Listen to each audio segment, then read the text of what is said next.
dans ce que j'appellerais la faisabilité réglementaire, c'est-à-dire que j'ai rencontré l'architecte de la ville de Rochefort qui est fort intéressé par la réalisation de ce projet et qui a organisé une rencontre avec tous les organismes qu'il faut rencontrer dans ce cas-là, c'est-à-dire l'architecte des bâtiments de France, c'est-à-dire l'inspectrice des sites de l'Adréal, c'est-à-dire le responsable des sites archéologiques du département, enfin je ne sais pas, il y en a encore 2 ou 3 autres. Donc dans le courant du mois de mai, nous allons faire une réunion avec ces gens-là, et c'est là où nous verrons si nous pouvons envisager réglementairement d'envisager la construction de ce moulin. Puisque si après on veut pouvoir aller chercher des mécènes, mais il est sûr, c'est pour ça que je vous disais avant, il faudra qu'on ait le quitus quand même des collectivités. Si les collectivités locales n'étaient pas d'accord pour qu'on utilise ce projet, c'est pas la peine qu'on aille chercher des mécènes. Ce que nous espérons, c'est qu'elles seront d'accord. Et à ce moment-là, à partir de l'année prochaine, on pourra aller chercher les mécènes. Alors, afin de terminer cette présentation de façon traditionnelle, je citerai un proverbe chinois en vous remerciant pour votre attention. Ce proverbe chinois qui dit que quand le vent du changement se lève, les uns construisent des murs, d'autres des moulins à vent.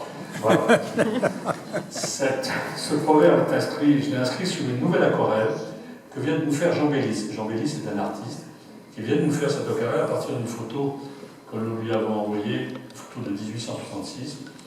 Et cette aquarelle sera bientôt sur les affichettes et c'est du cartelet qui seront en vente dans les endroits qui voudront bien faire la publicité pour notre projet. Mesdames, Messieurs, je vous remercie de votre attention.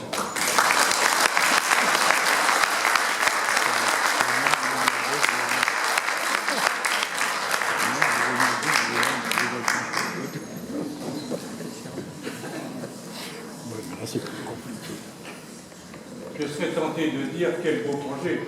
Merci. Merci, Monsieur Graff, de cette présentation de la barre. Et puis, vous savez, on l'a dit pour l'Hermione, c'est une histoire de fou, c'est une équipe. L'Hermione ne verra jamais le jour. Certains même ont dit l'Hermione ne naviguera pas. Vous voyez où on est? L'Hermione a traversé l'Atlantique, elle est revenue, elle est toute belle. Donc, pour le moulin, ce sera pareil, j'en suis personnellement persuadé. Maintenant, si quelqu'un a des précisions ou des questions à poser, tout d'abord, est-ce que vous avez prévu le montant des cotisations pour les adhérents qui devraient adhérer à l'association? Il y a tout ce qu'il faut. La secrétaire fait tout ce qu'il faut. La secrétaire est dans la salle, elle a une adhésion. Lorsqu'on a fait l'Assemblée Générale Constitutive, on n'avait pas prévu initialement de parler du montant d'adhésion, mais il y avait un tel enthousiasme, il y a une personne dans la salle qui dit « Oh, mais on va pas refaire une réunion pour fixer le montant des adhésions, et que ça tout de suite. » Donc, pris un peu au dépourvu, mais on y avait quand même un peu réfléchi avant, on a dit on va faire une association, soit un montant d'association qui ne soit pas trop élevé, on l'a fait à 10 €, mais en sachant qu'on n'interdit pas aux personnes de donner plus. Voilà. À partir de 35 €, on est un membre bienfaiteur. Celles et ceux qui seraient intéressés, sachez que Geneviève Tournier, qui est là, a des bulletins d'adhésion et elle pourra vous donner. Ces bulletins d'adhésion, vous les remplissez, vous nous mettez un chèque et vous le déposez au musée de la Marine, puisque le siège social est au musée de la Marine. Bon, donc c'est de 10 à 35 € pour le 50, 100, et plus même. Donc, question? Oui, pardon.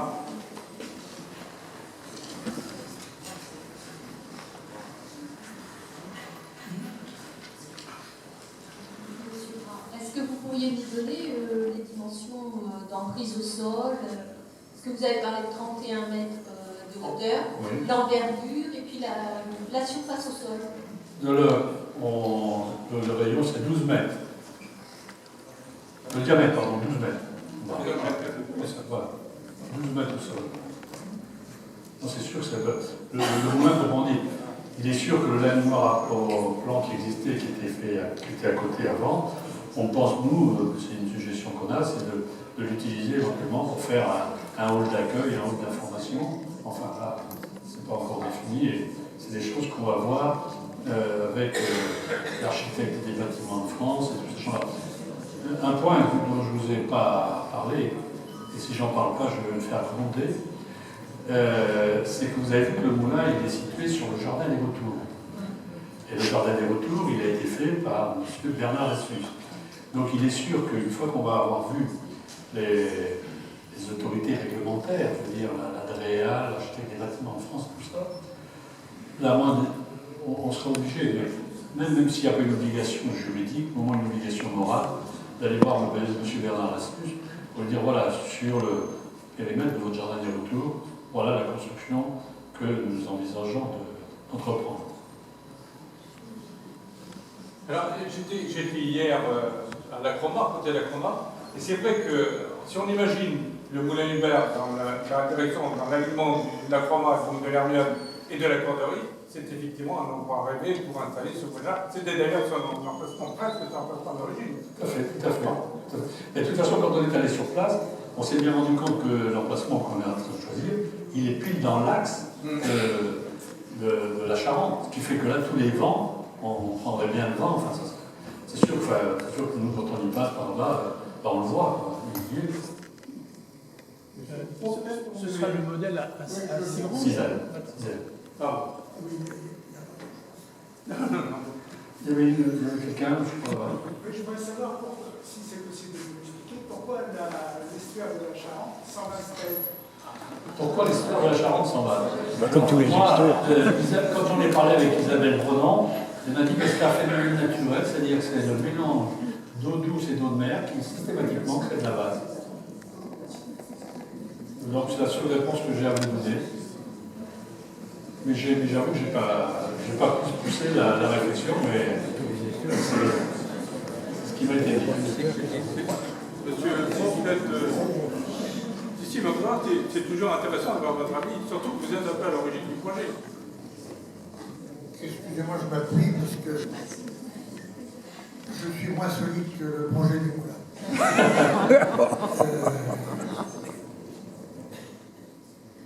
Ce projet est à replacer dans plusieurs décennies d'approche à tout niveau.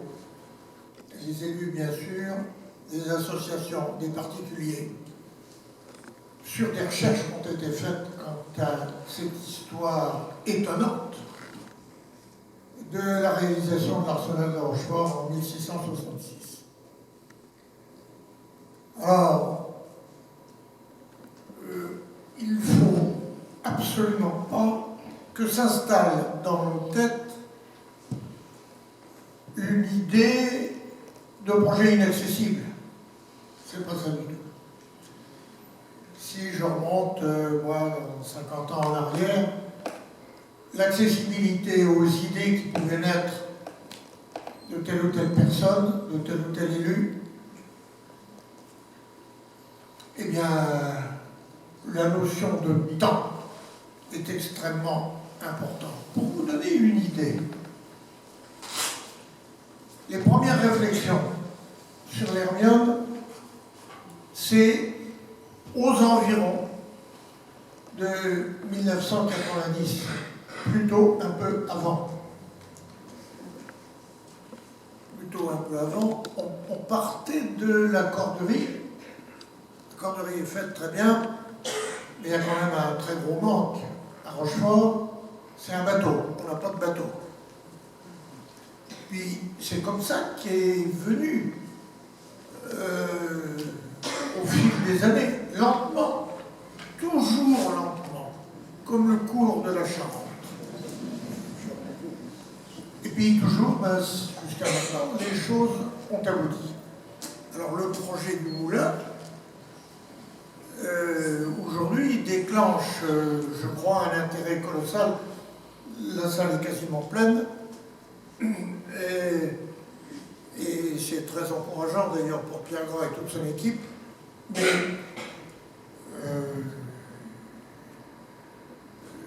il y a un élan incontestable qui est difficile à mesurer, qui est difficile à valider, à apprécier, mais qui est incontestable et qui ressemble à ce qui s'est passé beaucoup plus tôt, et je n'y reviens pas. Alors, je pense qu'une réunion comme celle-ci, Pierre, est de nature à fédérer encore un peu plus de monde, à demander à chacun, on est toujours pressé, d'accepter de voir des mois, des années s'écouler pour déboucher sur la concrétisation. Mais c'est pas grave. C'est pas grave. Il y aura des passages difficiles. Il n'y a aucun projet n'a vu le jour ici depuis 50 ans sans passage difficile. Absolument aucun.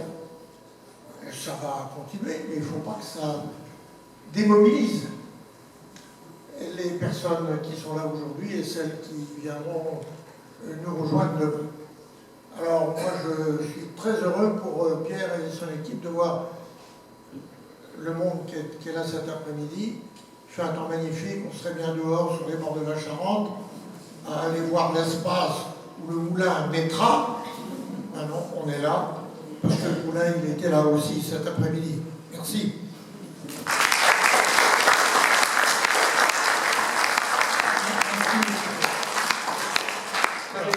Vous savez, monsieur Froux, et vous êtes bien placé pour le savoir, qu'à Rochefort, rien n'est pratiquement impossible.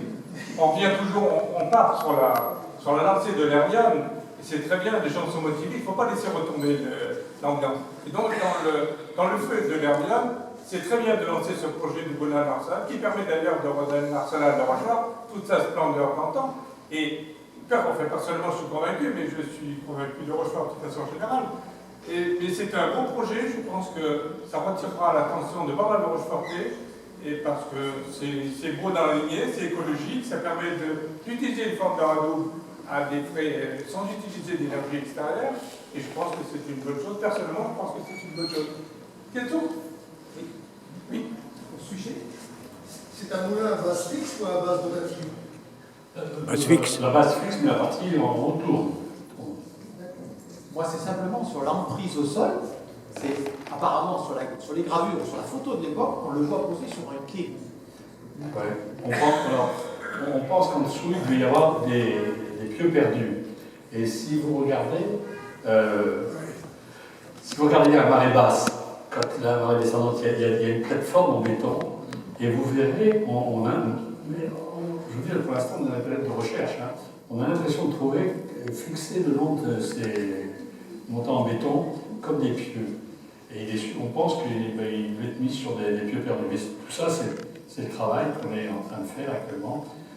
Notre grande chance, c'est que le service historique de la défense de Vincennes ait accepté d'emblée qu'on ait accès à toute la documentation qu'on veut, qu'on puisse faire les recherches.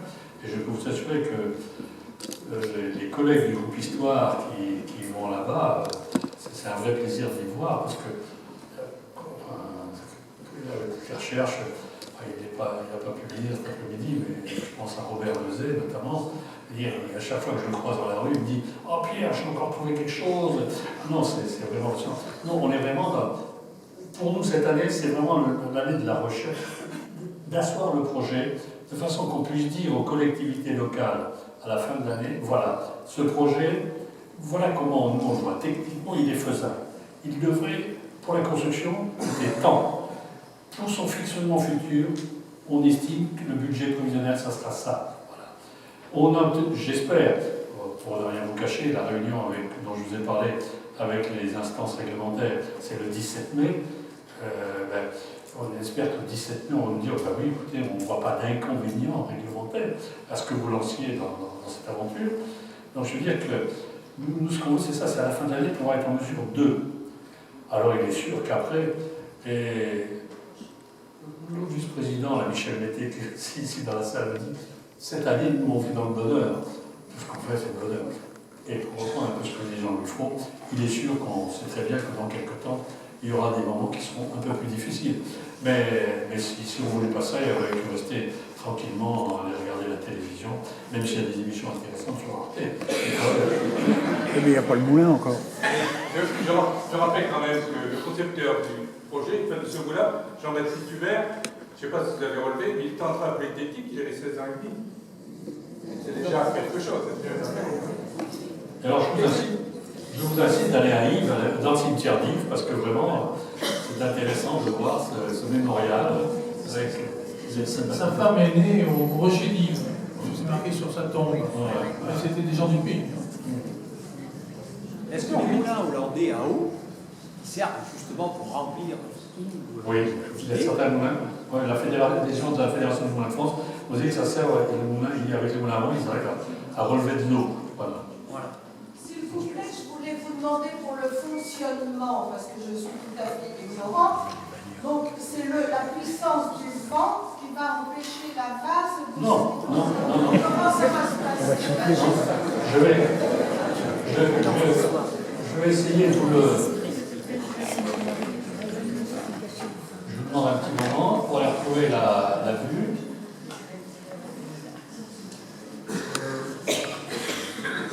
Voilà.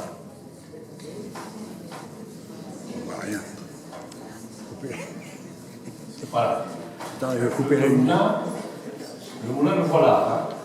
Ici, le rond du moulin.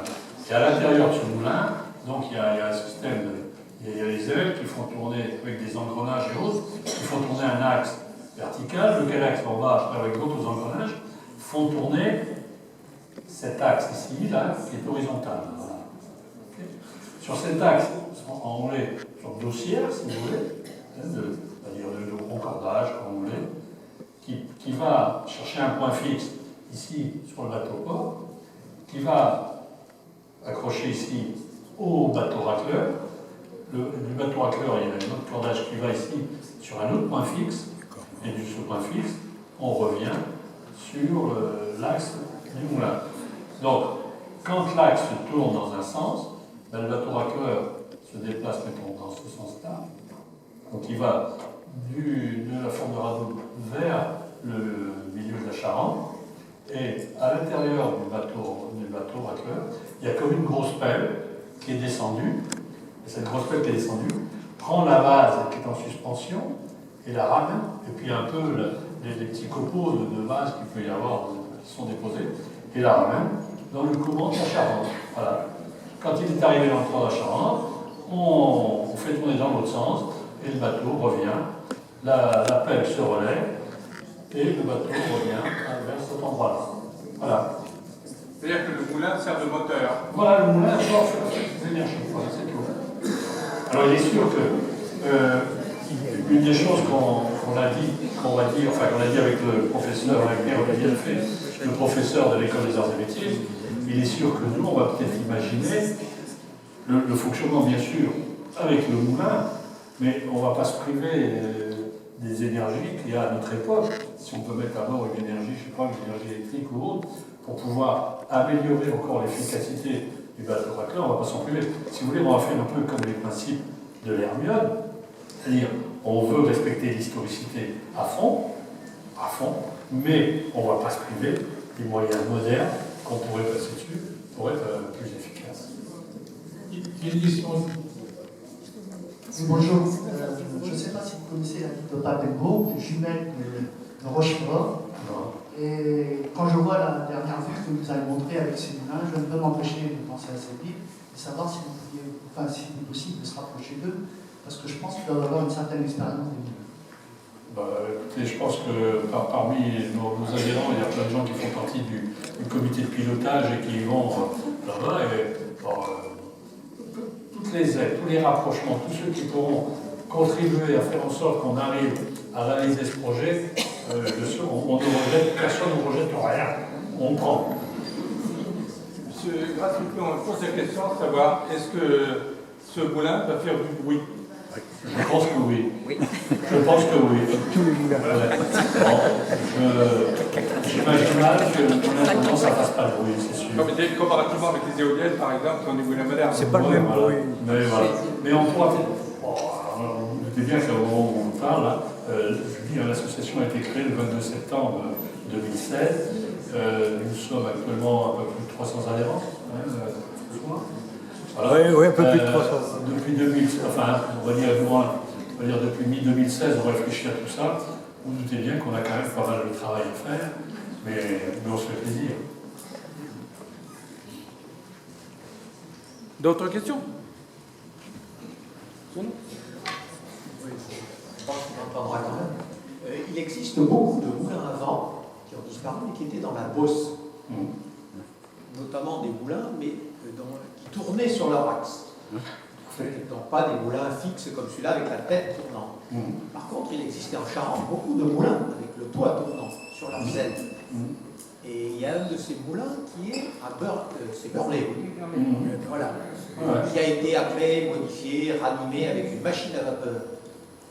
Eux, ils pourront peut-être, je pense à eux. Ah mais je peux vous assurer que quand la Fédération des Moulins de France nous a demandé si au sein de notre conseil d'administration il pourrait y avoir un de leurs représentants, et donc c'est Daniel Mazoin qui je ne sais pas, pour ceux qui sont abonnés à Sud-Ouest, vous avez dû voir que j'avais demandé à David Briand, enfin celui de l'agence Sud-Ouest, de faire un article justement où on montrait le fait que nous, maintenant, d'ailleurs, nous avons adhéré à cette fédération des Moulins de France, et je veux dire qu'avec cette fédération, on a des informations sur voilà, je veux dire que, parce que la technique propre des moulins, nous sommes peu à la connaître.